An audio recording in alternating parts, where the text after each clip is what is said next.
was one, was just the first son to carry the burden. I was barely a person.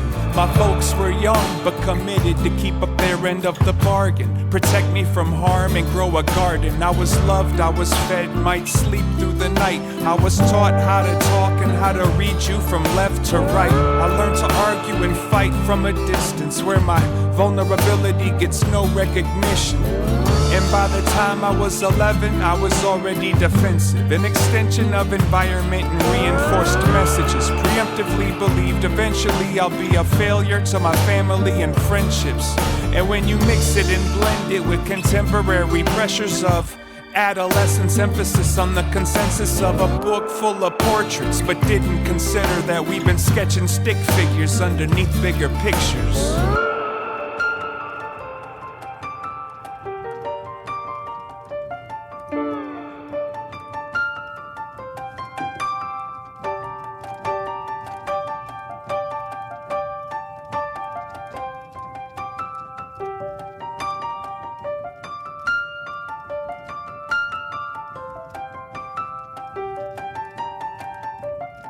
And on my 21st birthday, already had my firstborn baby boy, and maybe homie saved my life. But Papa kept the motor running, I'ma come and see you later. Trying to color up some paper, trying to make this right. I realize most experiences are coincidental, but I'll never let go of these regrets I hold. That's why the pieces that were missing always felt more special. Better bring some bigger pencils to sketch my soul.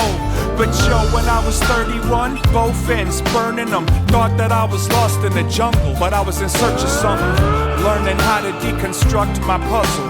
Permanently nervous, I was in love with the hustle. The devil went to hell just to sell that selfishness. They tried to make me feel important, I fell for it. Embarrassment, trepidation, plus a healthy dose of self-imposed limitations over my own illustrations. And when I struggled with the number 41, I had a couple more sons. And it feel like my real life had just begun. It's getting harder to translate. It's likely I've already played my part of this landscape. And all of this time I've been following my design, trying to find a little solace in how the stars aligned. It kinda looks like glitter, but every pixelated flicker gets the proper position in the biggest of pictures. And when I was 51,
on and on.